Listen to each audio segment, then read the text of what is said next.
Om Vakratunda Mahakaya Suryakoti Samaprabha Nirvignam Kuru Me Deva Sarvakaryeshu Sarvada Om Sri Mahaganapataye Namaha Om Sri Gurubhyo Namaha Harihi Om Sadashiva Samarambham Shankaracharya Madhyamam Asmadacharya Paryantam Vande Guru Paramparam Asmad Gurubhyo Namaha श्रुतिस्मृतिपुराणानाम् आलयं करुणालयं नमामि भगवत्पादं शङ्करं लोकशङ्करं शङ्करं शङ्कराचार्यं केशवं बादरायणं सूत्रभाष्यकृतौ वन्दे भगवन्तौ पुनः पुनः ईश्वरो गुरुरात्मेति मूर्तिभेदविभागिने व्योमवद्व्याप्तदेहाय दक्षिणामूर्तये नमः ओम श्री मेधा दक्षिणामूर्ति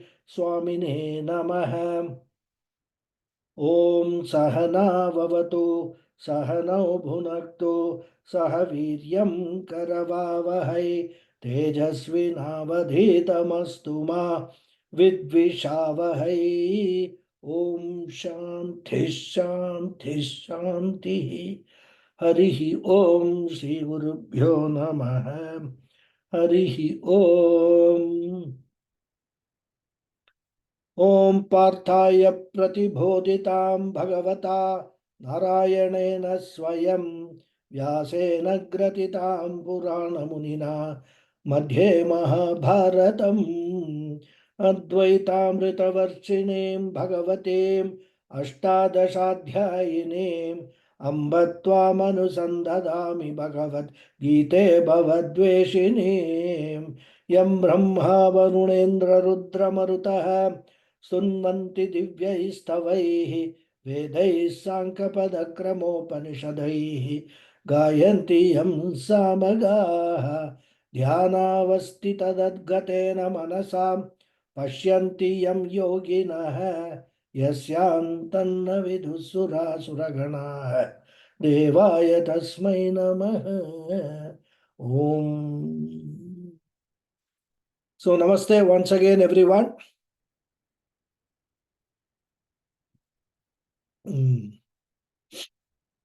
नमस्ते गुरुजी। नमस्ते नमस्ते। तत्रैकाग्रं मनः कृत्वा यतचित्तेन्द्रियक्रियः उपविश्यासने युञ्जात् योगमात्मविशुद्धये. The 12th sloka, we are in 6th chapter, and we are discussing these special preparations for meditation, which are called, as I said, Antaranga Sadhanani or Vishesha Sadhanani, which consists of 8 stages or 8 aspects. We have seen these 8 aspects, and which now one by one Krishna is now unfolding in these slokas. And these 8 special preparations for the meditation are discussed by Krishna from verses 10 to 15. In the 10th shloka, he emphasized that remaining alone in solitude with a restrained mind and body, without any desire and without any possession, a yogi should constantly engage in meditation. Then, talking about the place of meditation, the seating arrangements, etc., he said the meditator should choose a clean spot, firmly fix his own seat, which consists of a cloth, a skin, a kusha grass, one over the other, and which is neither too high or nor too low. And in this shloka, which we were discussing towards the end of the last class, he said, seated there on the seat, having restrained the activities of the mind and sense organs, and having made the mind one-pointed, one should practice dhyana yoga or meditation for mental purification. So a very important requirement he highlights in this sloka is Manaha Ekagram Kritva. Ekagram means converging the mind, making the mind one pointed.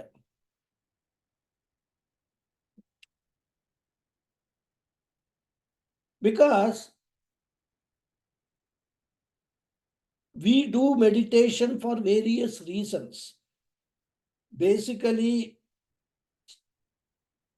Chitta Naischalyam we have, gain through meditation. Naischalyam means the mind is not allowed to wander around. But more important than that is Chitta Ekagrata. It is not only that we do not allow the mind to wander around, but we focus the mind on a particular object, which is the pratika of meditation. So that the mind is able to, all power of the mind is focused in one area. And I gave the example of how we use a lens to converge the sun's rays to produce fire. Similarly, making the mind one pointed is an important prerequisite for meditation. And this can be done. How to do it? How do we do it? This can be done by constantly observing the thoughts surfacing in the mind as a witness of all the thoughts. In the initial stages, the mind which is trying to fix itself on the object of meditation, it will be hijacked by all other thoughts. Those who have practiced meditation will easily relate to what I am saying. Thoughts will come without your permission. I mean, the thoughts don't need any permission. They are all just keep on generating. So first requirement is the meditator should make himself aware when these thoughts are coming. Then what you should do, then the mind should be gradually brought back to the object of meditation. You have one goal, which is an object of meditation. Then there are so many thoughts which are coming and trying to hijack that.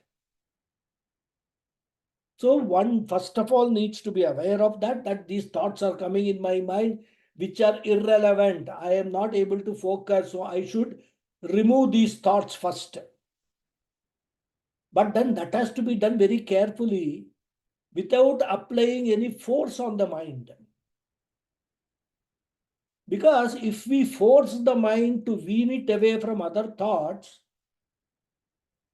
the mind will go to the other thoughts with a vengeance.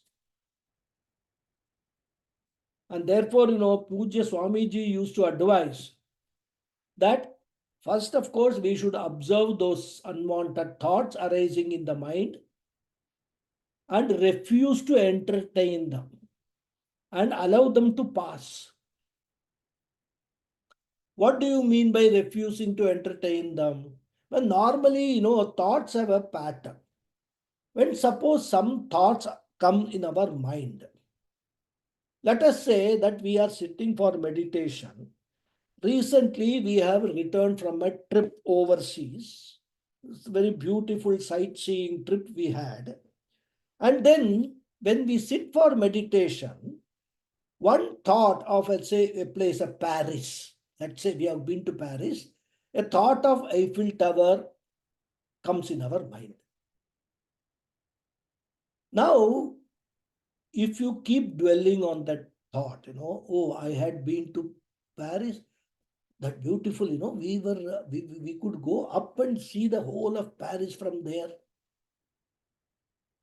And in fact, then we also saw some museum and all later on, which we visited. And then from there, we went to London.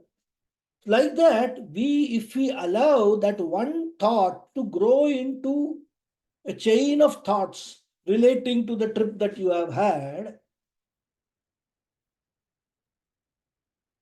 then meditation will stop. There will be no meditation. You will be meditating on the trip only. So Puji Swamiji used to advise, first you must know, okay, this thought has come, this Paris. What is this Paris thought? It's not required now. I must be able to get rid of this thought. So that right in the bud you nip it.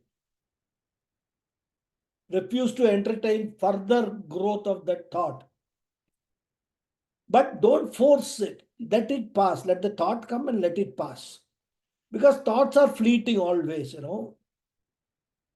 So once that thought passes, bring the mind back to the object of meditation. And this you will have to keep on doing it, because the moment you bring your mind to the object of meditation, another thought will come. Allow that also to pass. Again, bring the mind back to meditation.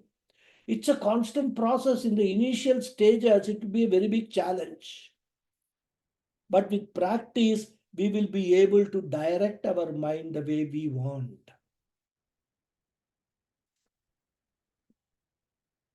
This is what is called getting getting the mind to a one-pointed object, the one-pointedness of the mind, chitta ekagrata.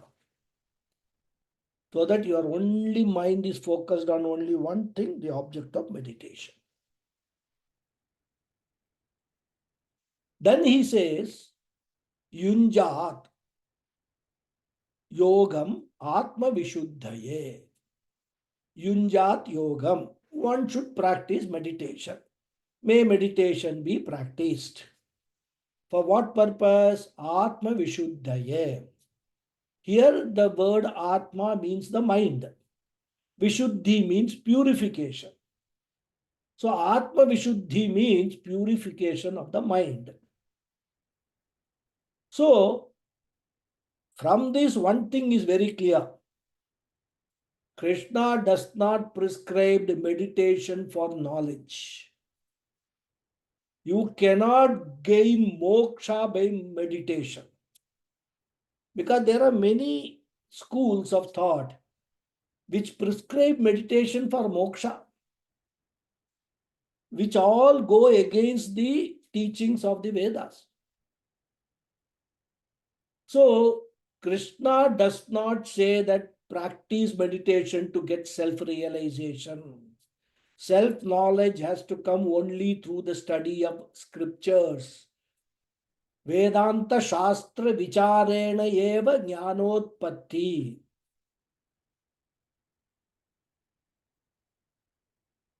And as this we have already seen in the introduction, meditation cannot, does not, and will not produce any new knowledge. The knowledge that you have already got through Shravanam and Mananam, that knowledge has to be, recirculated, reviewed, imbibed, assimilated in Nididhyasanam. Nididhyasanam does not give any new knowledge. So therefore, meditation is meant for what? As he said, Atma Vishuddhaye, removing the impurities of the mind.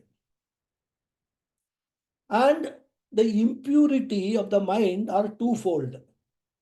And they are called malam and vikshepaha.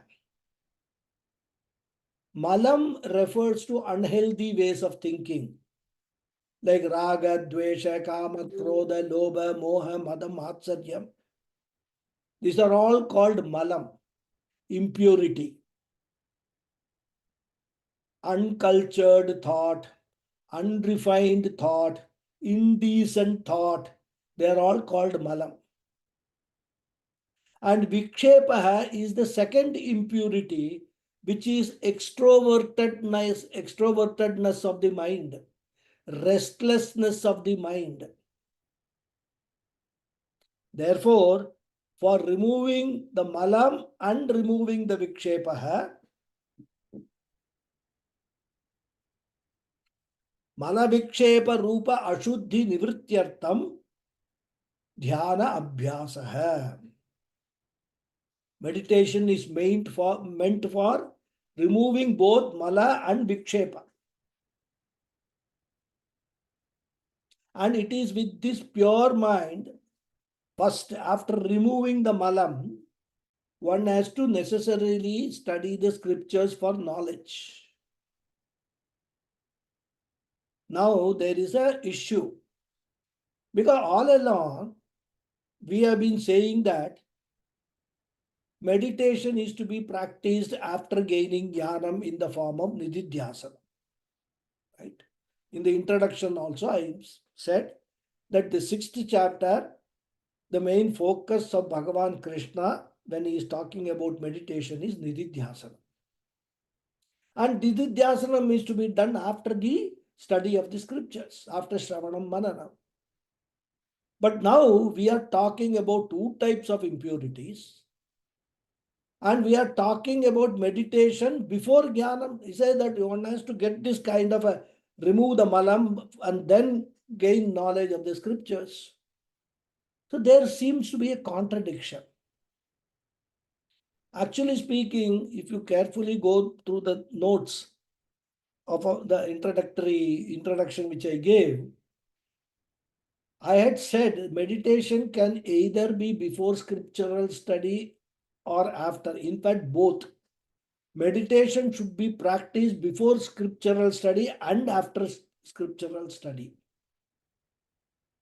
If it is before, it is called by a technical name upasanam, which is the sadhana one has to perform during vanaprastha stage.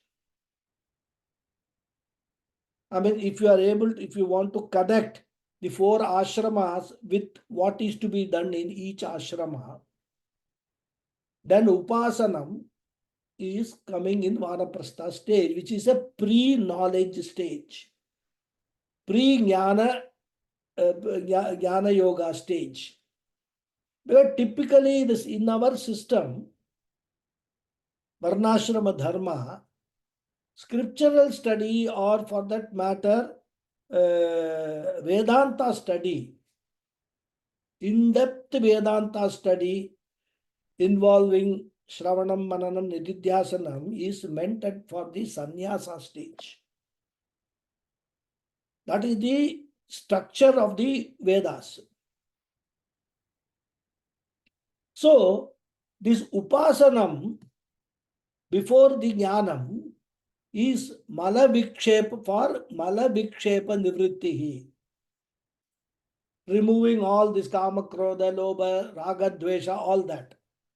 And that is a part of karma yoga. And that will lead to chitta shuddhi and chitta naishchalya.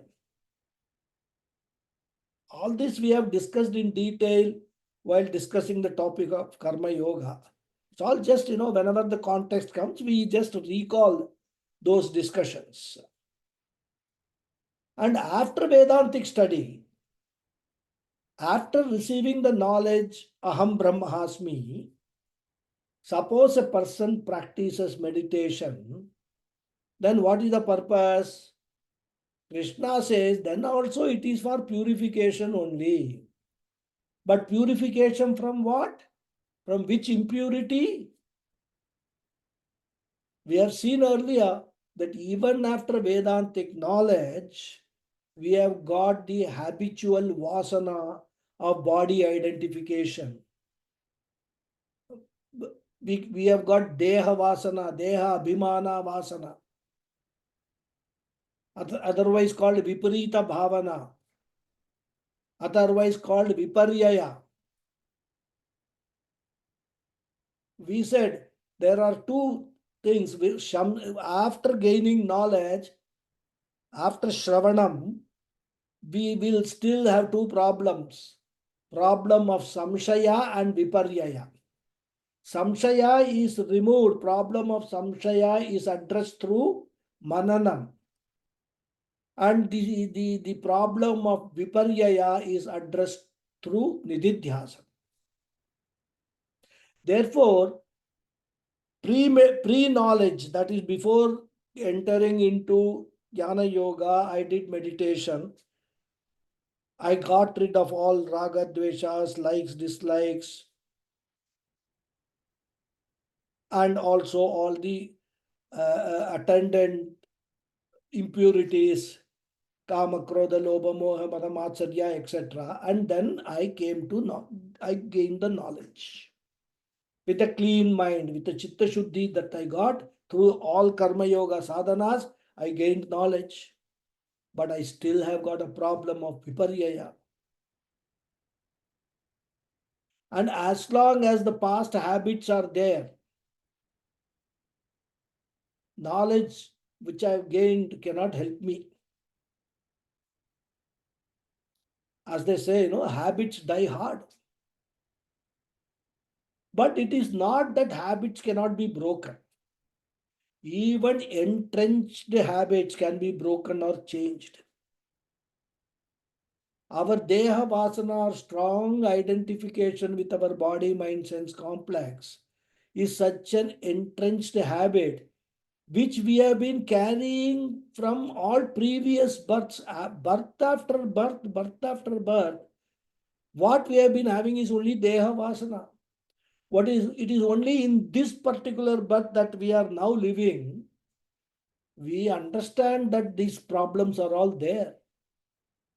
We understand what is moksha.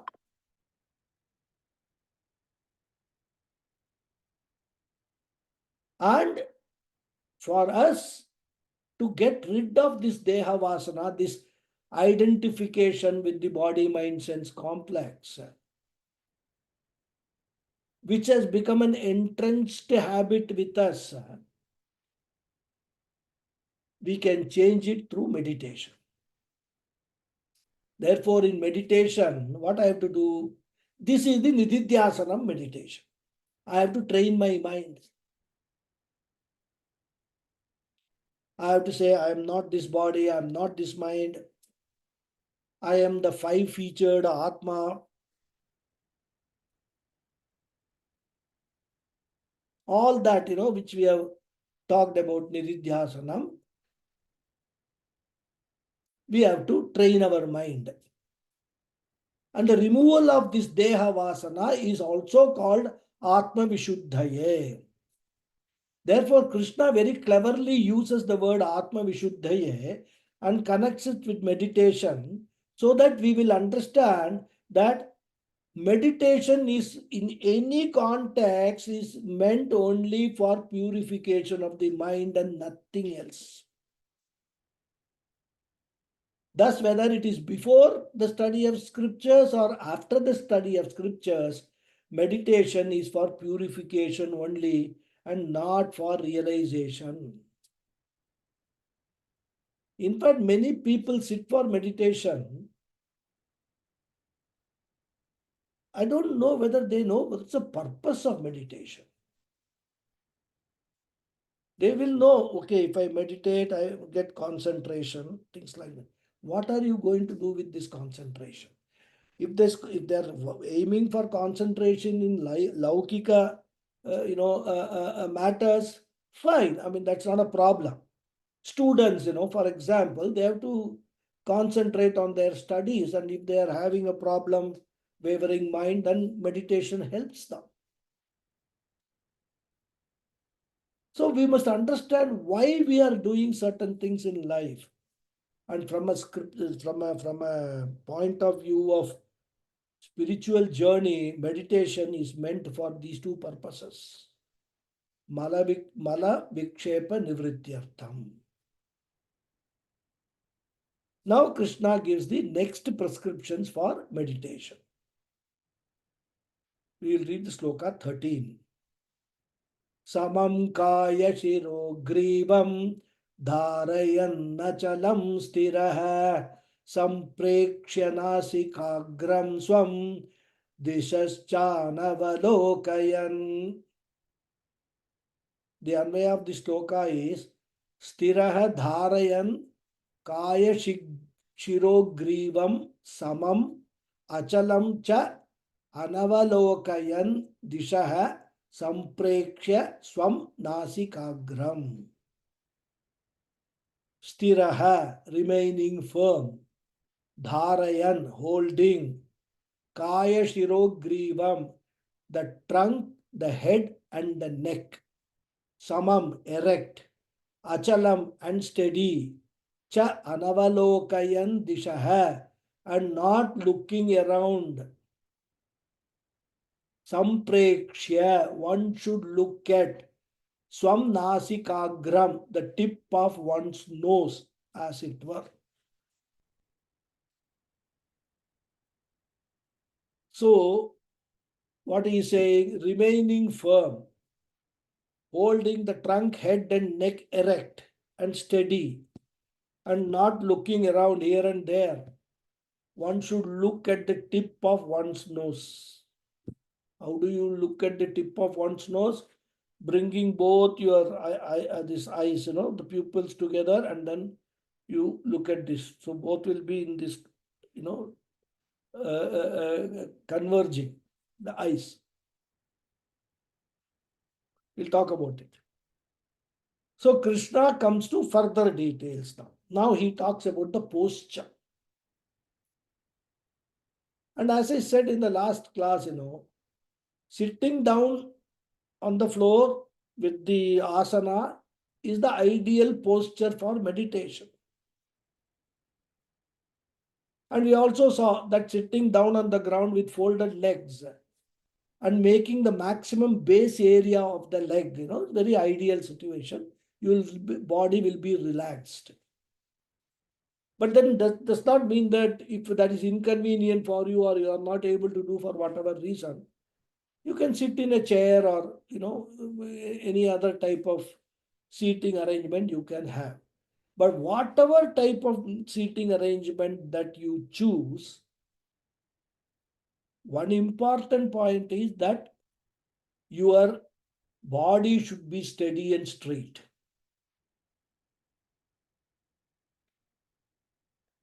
Basically, keeping the knees as apart as possible so that there is a wide base area that will give you steadiness and balance. But as I said, this is ideal but not compulsory. People will have knee pain, arthritis and all, they can't sit down, Especially this younger generation today, right from childhood, they have not practiced sitting down. So when they reach 20, 30 years, they are not able to sit down. That flexible leg muscles have all become hard and it pains. In fact, even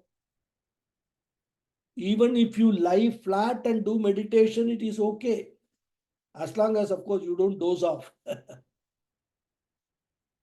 You should be able to meditate and not end up snoring.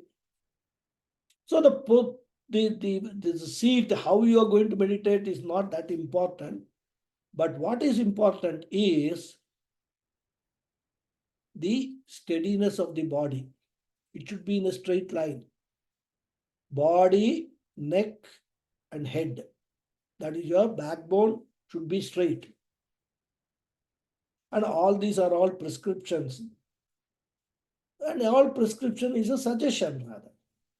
A prescription cannot be a commandment. Because meditation eventually is not about posture. These are all, the right way to do meditation, which will make doing meditation easy without distractions. But ultimately, the purpose of meditation is a job that you do with your mind. I mean, for example, there may be a student who has got a very ideal study room because his father is rich. Student got a special study room, all facilities, special desk, special table lamp, computer, laptop, everything is there.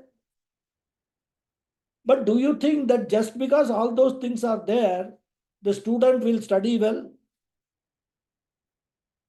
Not necessary, because they are all extraneous things. They are not compulsory. A dull student can have all these facilities and do everything except study. Laptop he will use for playing games, not for study purposes. On the other hand, there are students who do not have any such facility. In fact, they don't even have, they can't afford to buy textbooks. They have to go to the library and borrow books.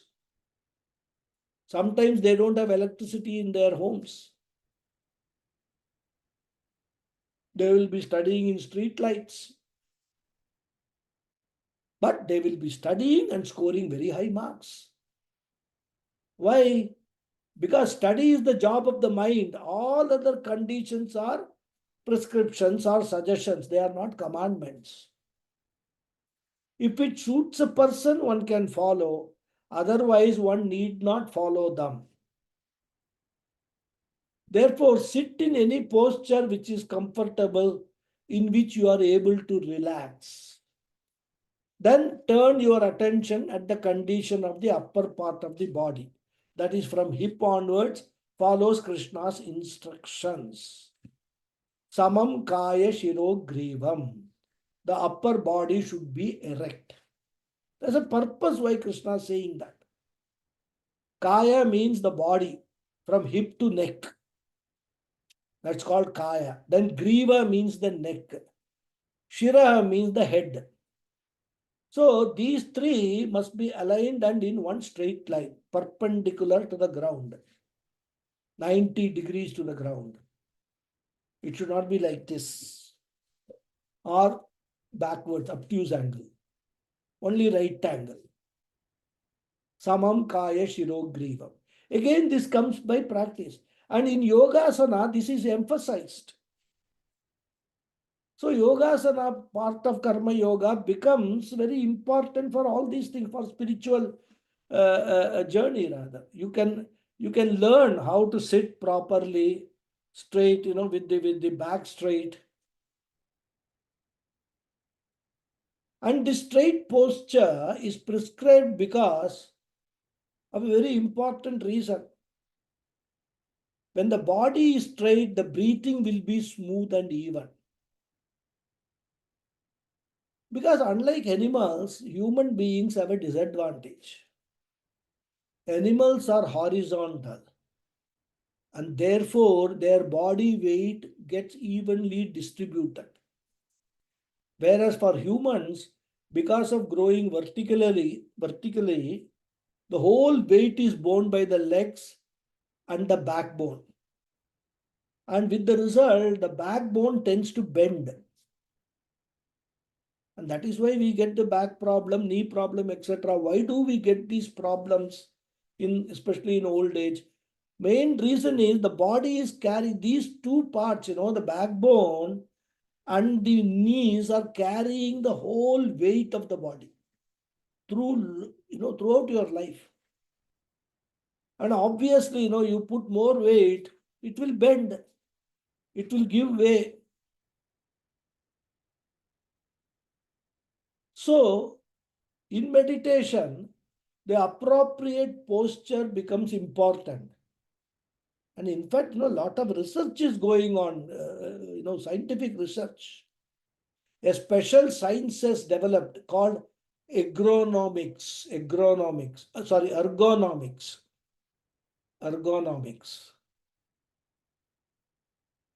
They study what type of chair is suitable for sitting. Because most of us working in companies 8 to 10 hours a day, we tend to sit in chairs in the office, and especially with the head bent forward. Another fantastic prescription for developing spondylitis. So posture becomes very important, and doctors and scientists are at it in trying to help the humanity.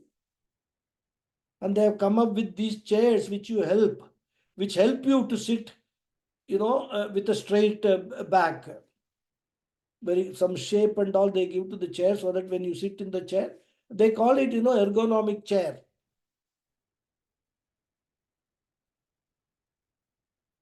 Even at home, when we sit in the sofa, what happens? The body tends to sag, putting further pressure on the backbone. And in all these postures, and what you can call unhealthy postures, proper breathing becomes a casualty. Breathing will be proper only when the body is erect. And why breathing is important? Proper breathing, we have already seen Krishna saying that you must have, proper breathing, even breathing. We have seen the importance of breathing. So one thing is connected, everything is interconnected. And therefore, keep the body erect. But again, there is a problem. This is again something that one has to practice. One has to keep on being aware of the body's, posture. Now, what happens typically in the beginning of meditation, the body will be erect. Then slowly, as you relax, the body will start sagging. Therefore, sitting erect for a length of time requires some training. And it is not only in meditation, even musicians, especially classic musicians, vocalists, they give importance to the posture, because again the sound has to come, and the breathing is a very important part of their for getting the right swaras, etc. That's why it said, no, Nabhi Hrit Kandarasana. It has to come from the Nabhi, from the navel. That sound should come. For that, the straight posture is important. So if one is not erect, the sounds and the swaras, etc., will not come properly. So posture is very, very important. Samam kaya shirogrivam dharayan. Then he says, achalam sthiraha. It should not only be erect, it should be firm and steady. There are some people, when you go into meditation, they will be sitting erect, and as you meditate, they will be shaking like this. Have you observed that? Very natural. The body will just go, swing like this. Erect posture only. Slightly swinging will be there. That Krishna says, avoid that. It should be not only erect, firm and steady. No movement. So this is the asana, the sharira sthitihi. So Krishna has covered desha, kala, asana and sharira sthitihi. Remember 8 points we told, Then what should be the condition of the sense organs? He says, withdraw the sense organs from sensory field. He has already said that in an earlier sloka. Here, he is just expounding how to go about it. How can you withdraw the ears? Because you cannot close the ears unless you use an ear plug, isn't it? You cannot withdraw. Whatever sound comes, the ears are open, they will come. Similarly, nose you cannot close. Whatever smell comes, it will go into the nose. You can't do anything. Therefore, withdrawing the sense organ means what? Means withdrawing the mind from the sense organs. Direct your mind not to support the sense organs. In fact, many times we see we are actually passing through some area, and there is a stench coming. We don't like the stench. What do? How do we avoid that stench from? Stench is there in the atmosphere, but we will stop breathing for one or 2 minutes or few seconds rather. When we till we pass that, hold our breath. When we hold the breath, then we tell the mind not to support the nose, the smelling faculty not to support. So we will not get that stench and we will pass through, and then again we are back to normal. So we can direct the mind not to support the sense organs by doing some exercise for that, like holding the breath for a few seconds. And among the sense organs, the most powerful one is the eye, the eyes. And Bhagavan has been so kind that if you want to withdraw your eyes from the objects, sensory objects, he has given eyelids. You have a choice. You can use your free will to close your eyes, which you cannot do with your nose and skin. You cannot do. How will you withdraw the sense of touch? You cannot. But eyes are the most powerful one. They are the one which takes maximum input from outside,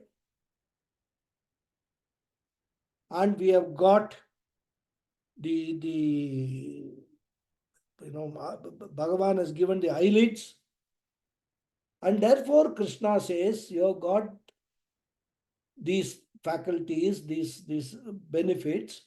So dishascha anavalokayan. Do not use your eyes to see here and there, wandering eyes. Sitting in meditation, what is going on? Oh, that person, he has come. There is some mobile phone is ringing. Pick up and see who is calling. All eyes, meditation, all these things will happen. So do not see here and there. Do not let your eyes wander. How to do that? Do not allow your mind to wander here and there. Because the moment there is an input or there is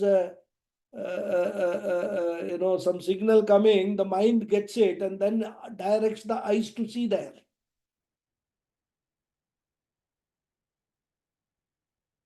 So do not allow your mind to wander here and there. But if you tell your mind forcefully not to look, not to wander here and there, the mind will wander here and there. People compare the mind to a monkey, isn't it? But in my view, a more accurate comparison would be an young boy between 5 and 10 years of age. If you look at them, they are so restless at that age. And they are always up to some mischief. But they can be handled. But they have to be handled very carefully with a mixture of love and strictness. If properly handled, they will be very obedient. Else, you will be tired of their mischiefs. The nature of the mind is also the same. We have to handle the mind with lots of love and some strictness. And therefore, if we observe, the wandering eyes are indications of mental restlessness. When the mind is restless, you will find the eyes looking here and there. And that's why Krishna says, Achalam sthiraha. Keep your head, sthiraha, straight. That is non-moving. But even if you have kept the head sthiraha, the eyeballs can move here and there, isn't it? Like they do in Bharatanatyam, Kathakali, and etc. Therefore, he goes one more step to address the problem of the eyeballs also. Dishaschan avalokayan. So all this very good. But I have the eyes which are restless because the mind is directing the eyes to go here and there. So what should I do? What should I do with the eyes? See, one of the things that parents do to wean away children from mischief is what? Give them some tasks to do. Keep them busy with some fruitful activities. Similarly, Krishna says, give some job to the eyes so that they do not wander. What is the job? Swam nasikagram samprekshya. Look at the tip of your nose. So when the eyes are just converging on the tip of your nose, they cannot wander around. So the eyes remaining half closed, focus the sight on the tip of your nose.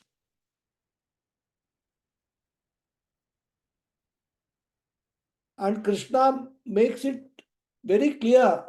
You have to focus on the sight of tip of your nose. Swam nasikagra.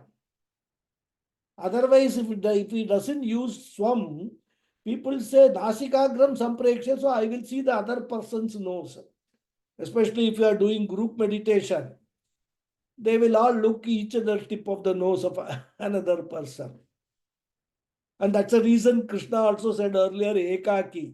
Don't do group meditation, sit alone. Otherwise, what will happen? Every time you meditate, you will require someone else to look at the nose tip. So Krishna says, Swam nasikagram samprekshya. Fix your sight on the tip of your nose. But what will happen if you focus both the eyes on the tip of your nose for a length of time, suppose 20 minutes and all, so you're meditating, it will lead to severe headaches and the eyes also will start paining. Again, we should understand when Krishna says all these things, they are not commandments to be strictly followed. We have to take the spirit behind all these prescriptions. And therefore, Shankaracharya in his Bhashyam, he says, you are as though looking at the tip of the nose. Which means what? Which means the eyes are partially closed. And in fact, he very humorously add, remember you are not meditating on the tip of the nose. You do not get Chitta Shuddhi by nose tip meditation. So the spirit or the idea behind all this is, do not allow the eyes to wander around because that will be a distraction. And because of that, if you totally close the eyes also, there is a risk of dozing off. Therefore, partially closed eyes, Indriya Nigraha.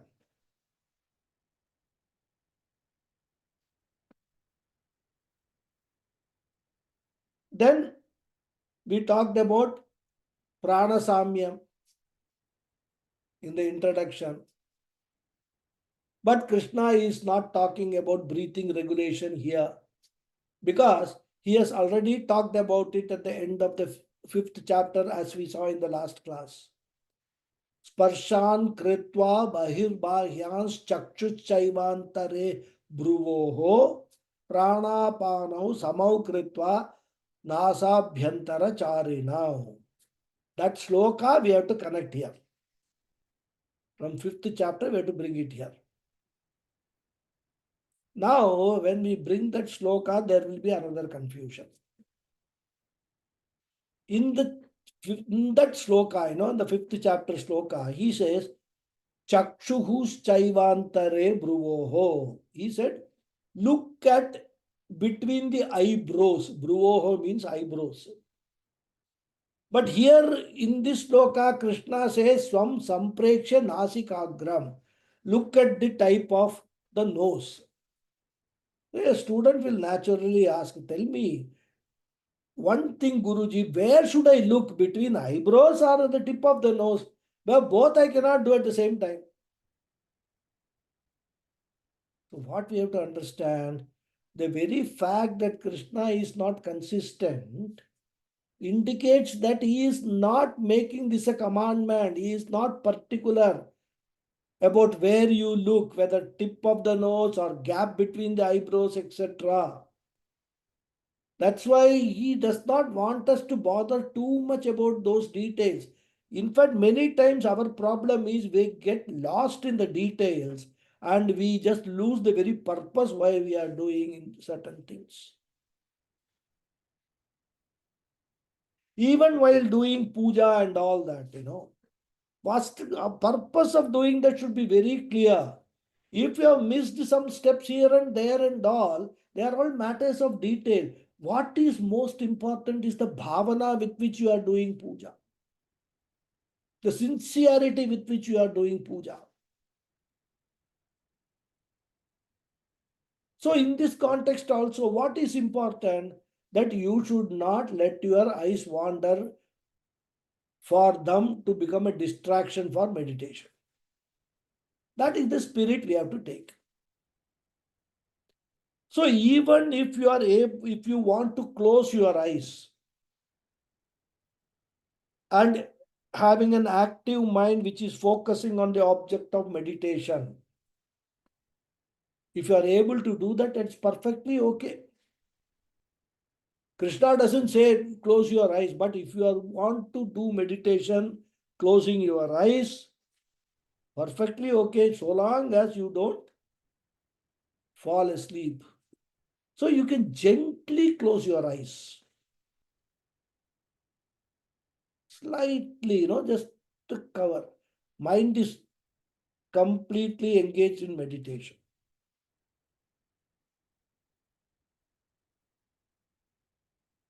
And fifth chapter also he said pranapano samokritva. Make sure that your breathing is slow, rhythmic, and even.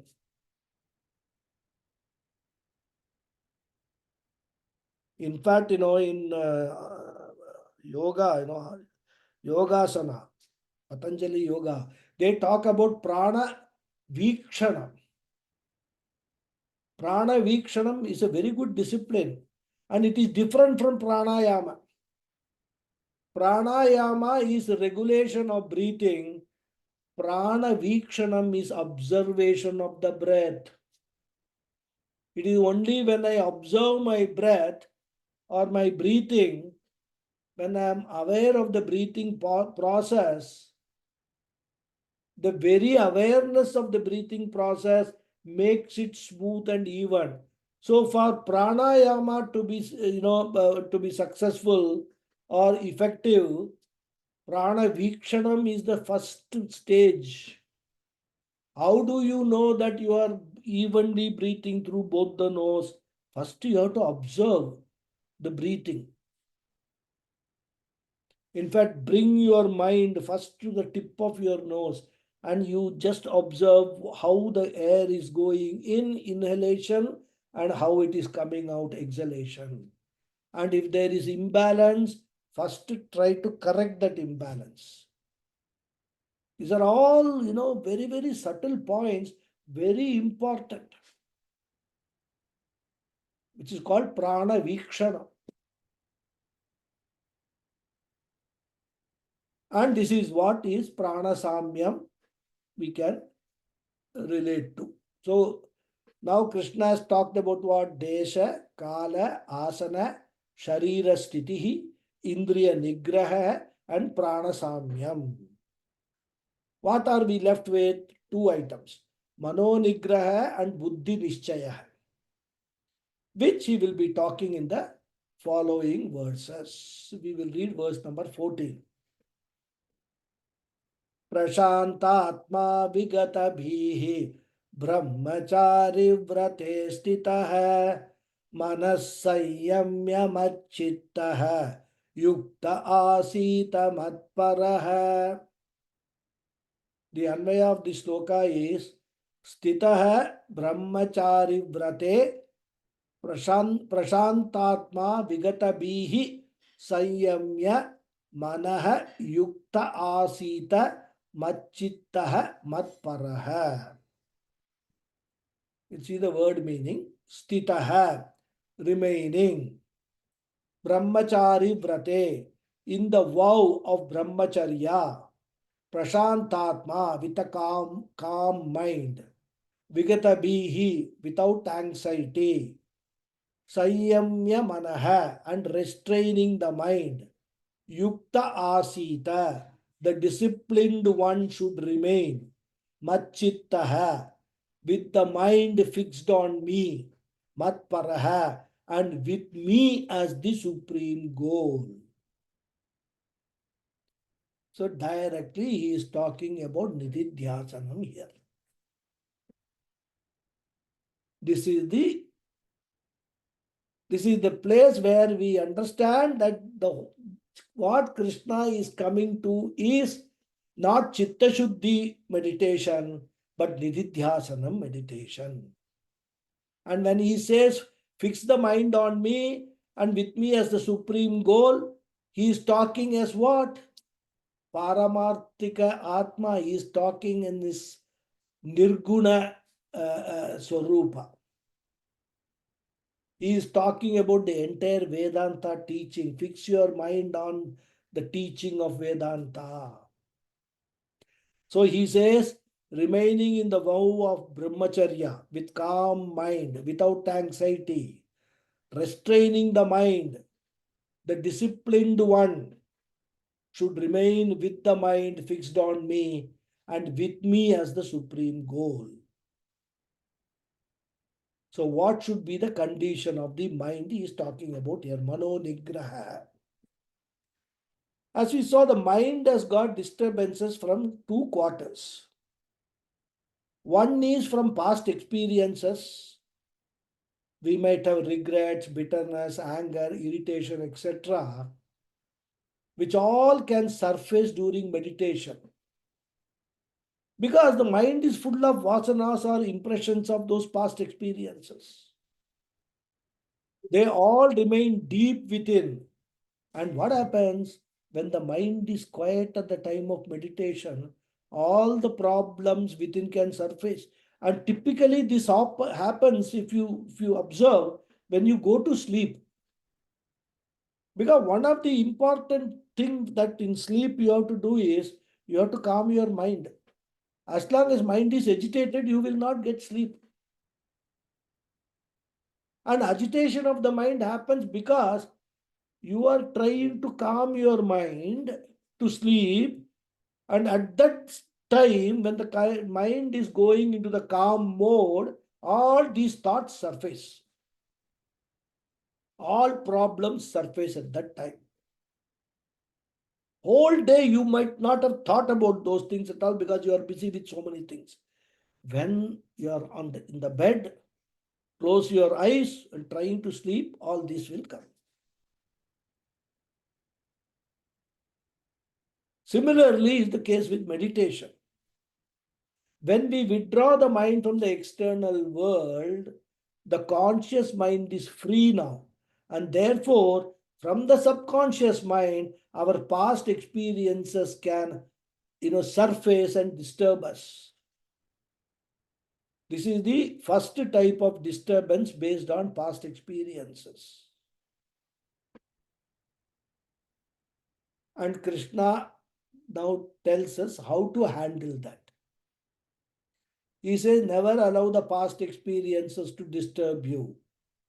Use them for learning. They are very good for learning. And we get maturity from those experiences. But if I do not know how to handle my past, every experience can create a disturbance. And therefore, having learned from past experiences, surrender all of them to the Lord. Every painful experience, every failure, every insult, all of them you surrender to the Lord. And tell the Lord, you have given those experiences as a part of my prarabdha, but for my inner growth only. Every experience is meant for my inner growth, and therefore I have no regrets. I do not have anger towards anyone. I do not have hatred towards anyone. Thus, I surrender all my past experiences to the Lord.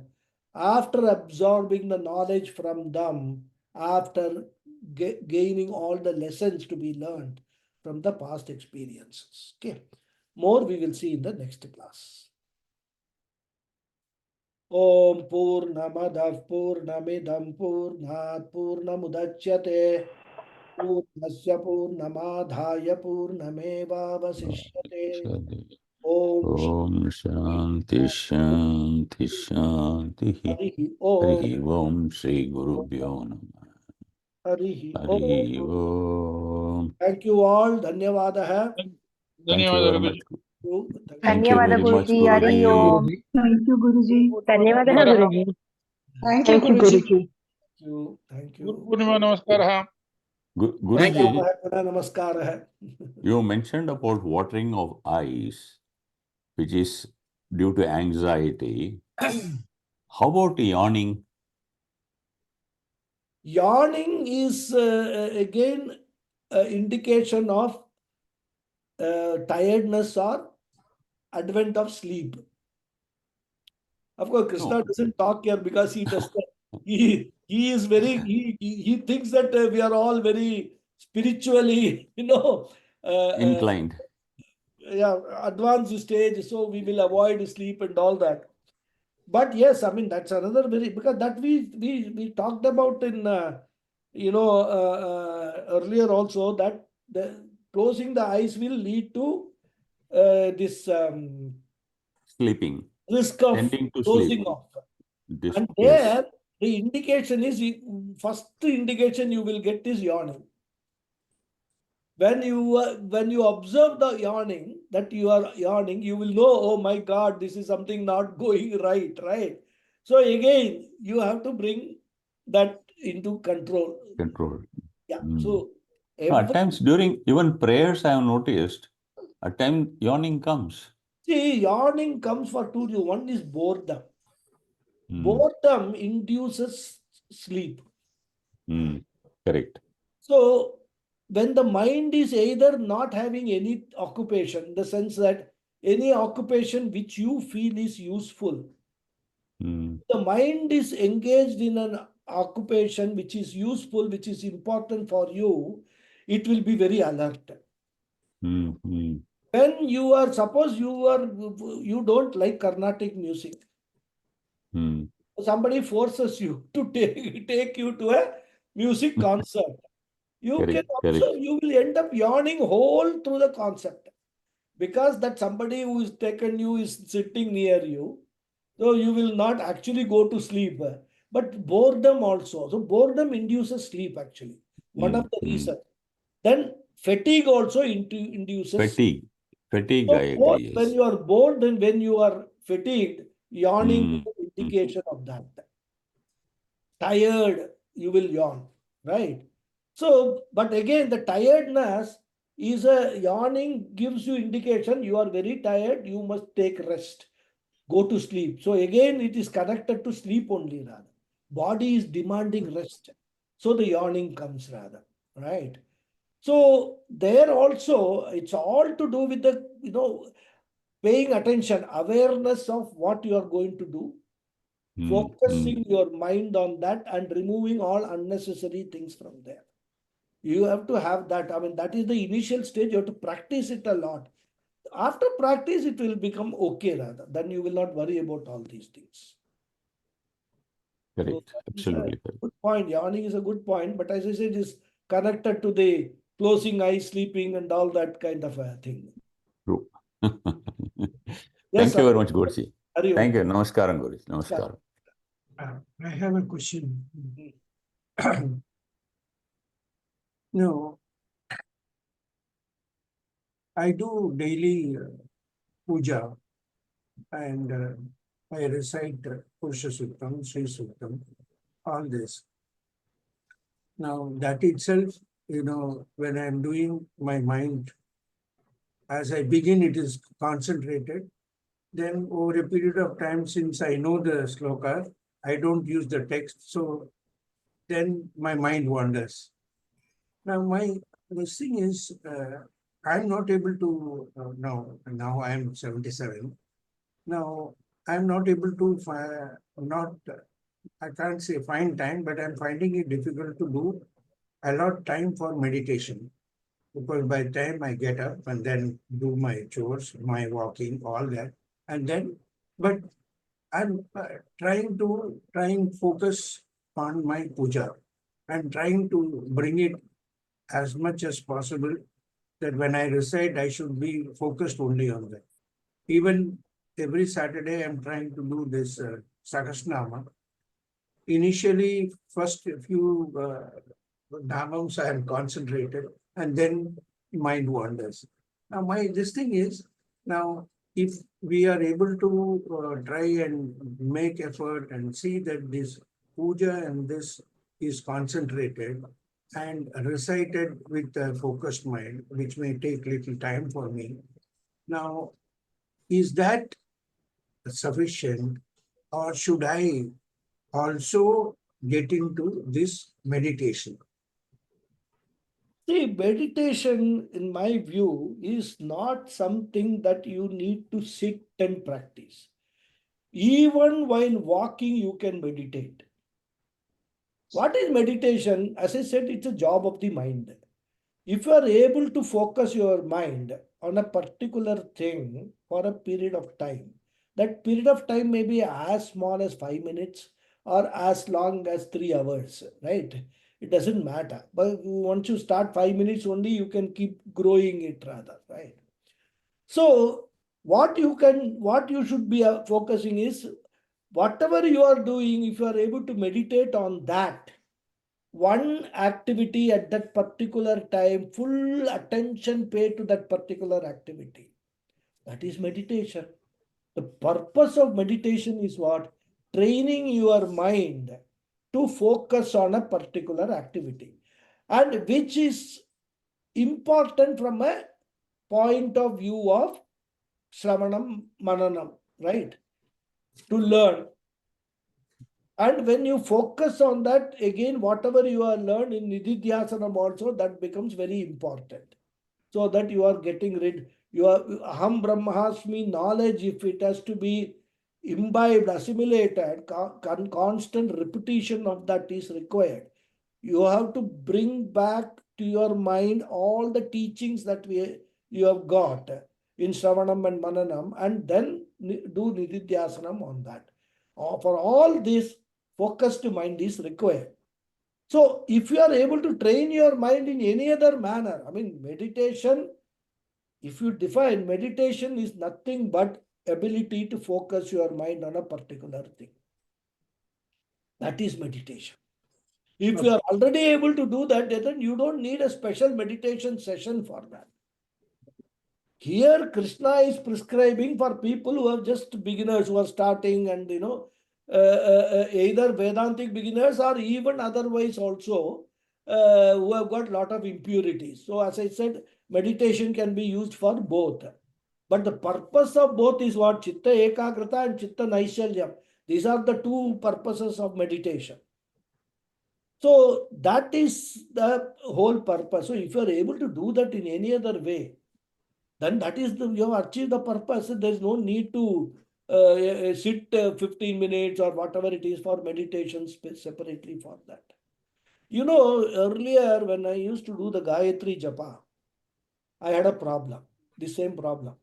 First few Gayatri, some morning Sandhya Vandanam, I sit. No distraction is there, right? I mean, early morning you are taken your bath and you are done Sandhya Vandanam.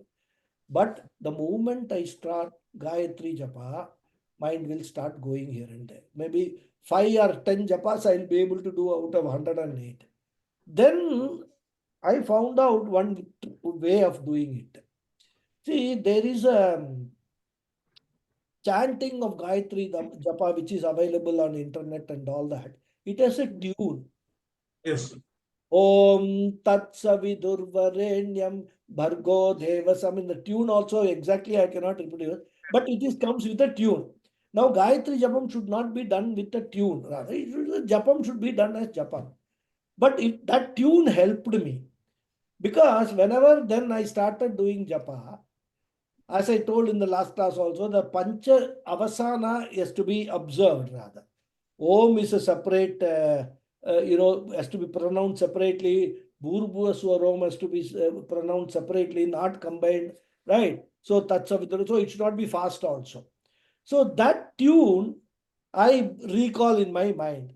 Om, oh, that Om is a higher pitch rather.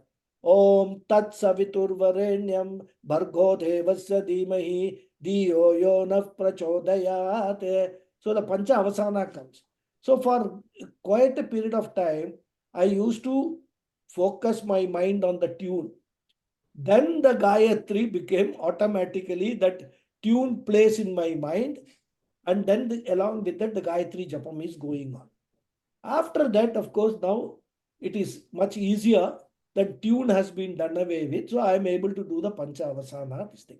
So you have to adopt your own methods to reach that ultimate point where you are able to concentrate on that.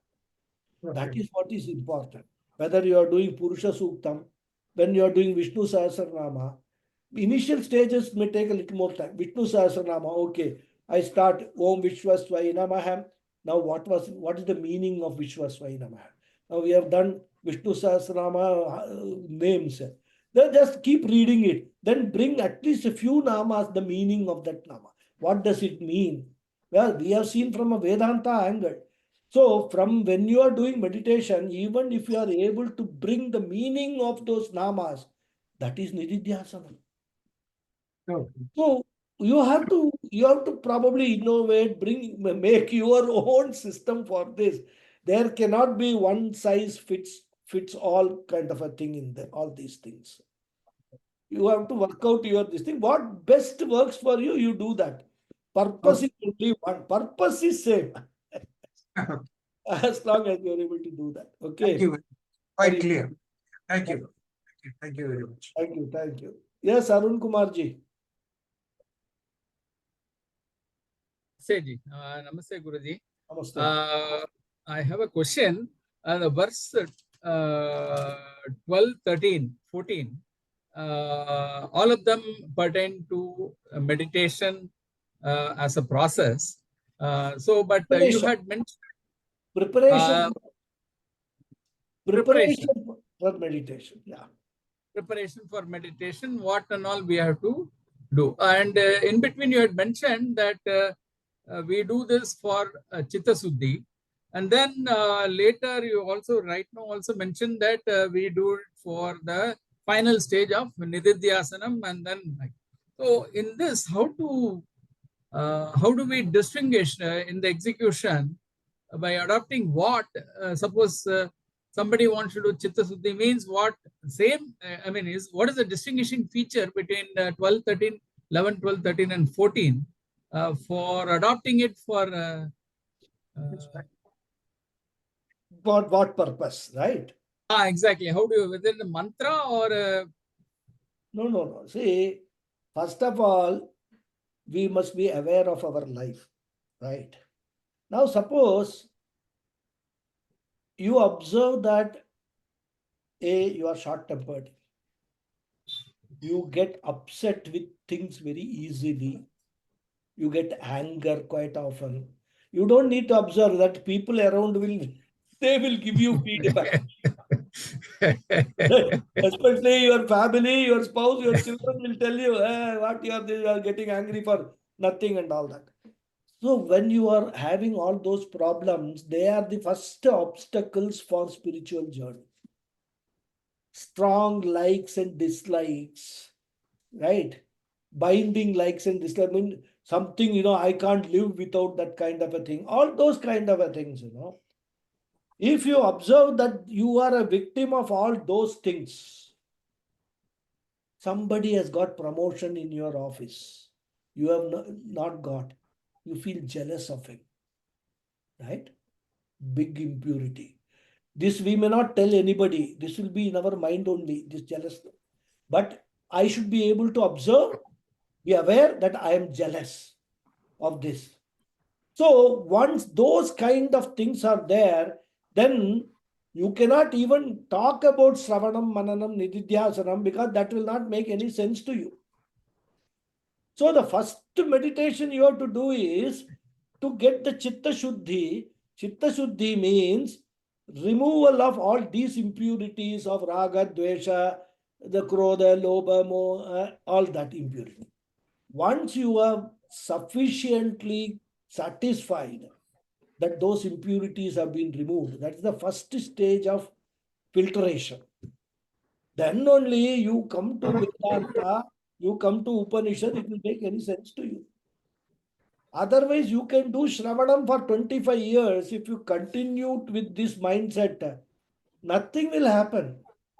And that is what happens to most of the people. Most of the people, they don't develop Vairagyam, they don't develop Viveka. Sadhana Chatushtaya Sampatti, they do not have focus at all. They come to Vedanta and they say the same thing.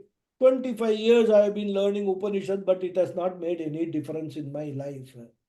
That is because you have not, even before qualifying in the higher secondary, you wanted to do a PhD. So you have to go through the process, isn't it? I mean, first things have to be attended first.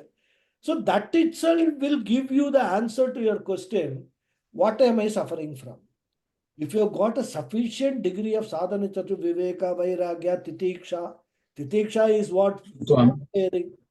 Your perseverance, and you're able to, whatever trouble comes, I will bear with it, but I will not leave my path. All these are actually speaking inbuilt in us. Bhagavan has already given us all these things. This is not nothing new that we have to acquire. These what I can say, jewels are already there in our body. We just have to bring them to the surface. We have to work on bringing them to the surface. And that is the first stage of meditation which we have to go through. Once you have gone through, then you have done Sravanam, Mananam, etc. Then you come to the second stage. So that is why I said two different types of impurities are there. Mala and Vikshepa. Mala refers to all these things. Then what is the second type of impurity? Second type of impurity is after even knowing that I am Brahma, Aham Brahmasmi, that I am actually Nirgun, I don't have any qualities or anything, etc. Nirgunam, I don't have a roof, a form, etc. Yeah, I still continue a very strong identification with my body, mind, sense complex.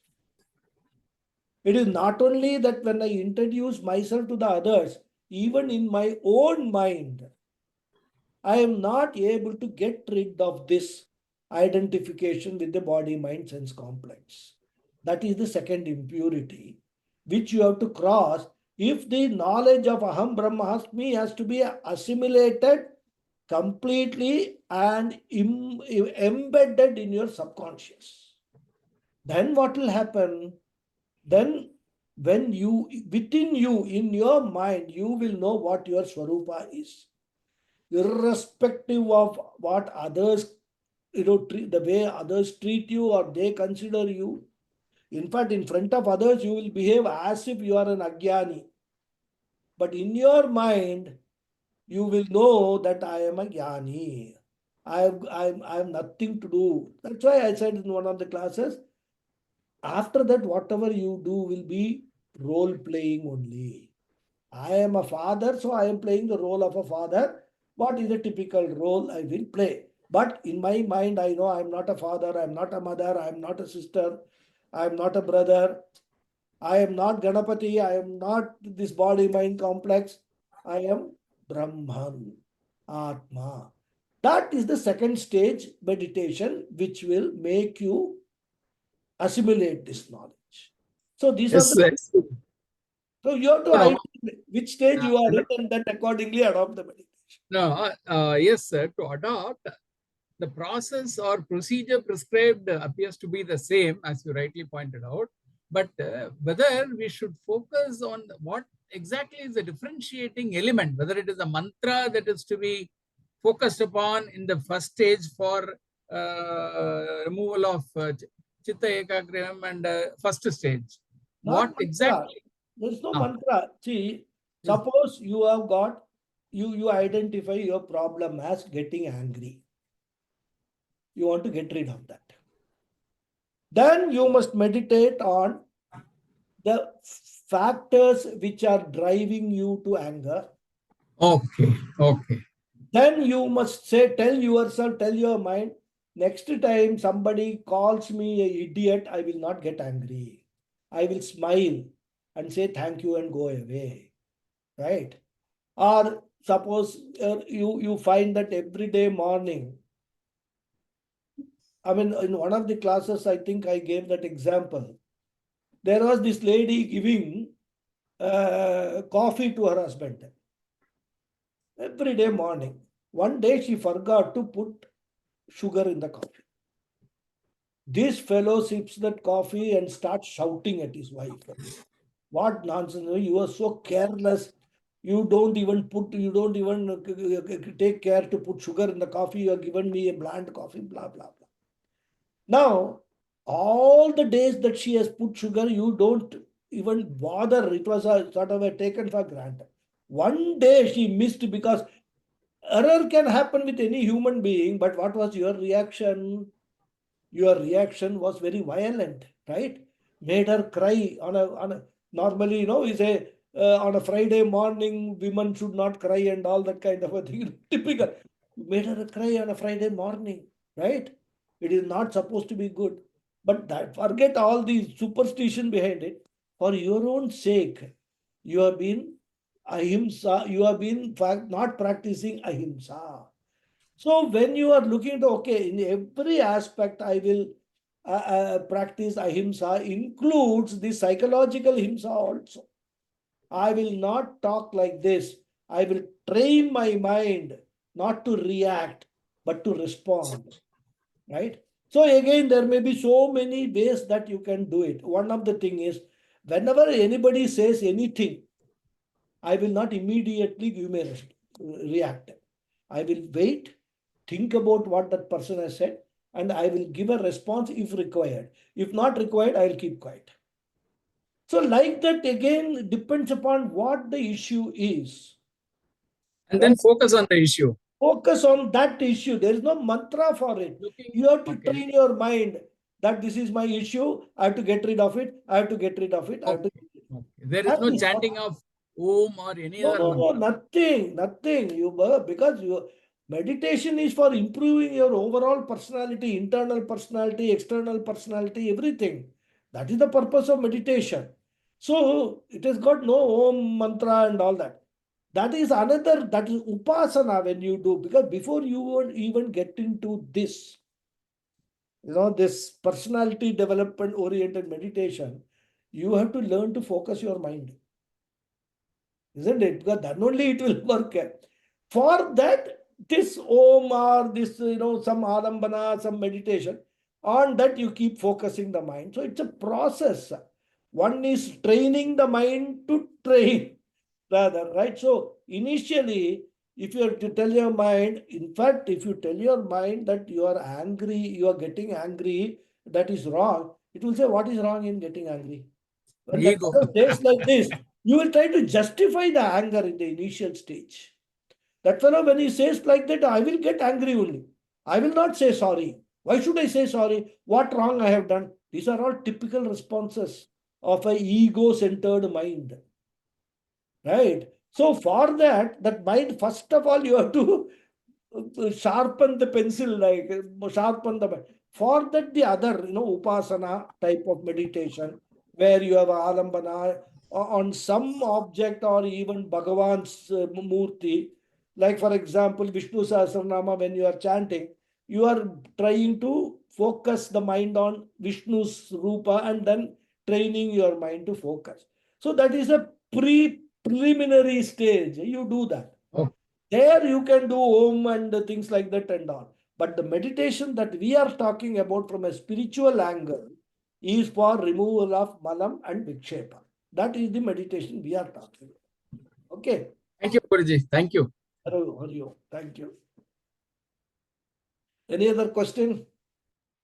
Yeah, Namaste, Guruji. Namaste. This focusing of the mind, focusing over the points that you were telling me in meditation. So I have learned under somebody this meditation. So what I used to do is just focus in front of the front point, some point in front of us. Focus on that point first initially, not eyebrows, because as you said, it used to give a headache and all that. So focus on the some point which is we are comfortable over in front of us, and then once got hold of that, then you can shift that point to the eyebrows. So that I could do. Yeah, that was one thing. And That well and good. Yeah, that's true. yeah. The other thing is this in the verse, Prashantatma Vigatadhihi Brahmachari Vrate Stitaha. This Brahmacharya Vrata, exactly what is the Discuss, scope we'll and what is discuss. expected? Wait for the next class. Okay, fine. Thanks. We will discuss. Yeah. Yeah, thanks. Because if I tell now, only you will get the benefit. Okay, no, I forgot. Yeah, I forgot that it is for the next class. Yeah. Okay, thank you. Guru. Okay. Hari Om. Yeah, thank you. Okay, thank you all. Hari Om. See you in the next class. Thank you. Thank you, Guruji. Hari Om. Hari Om. Hari Om.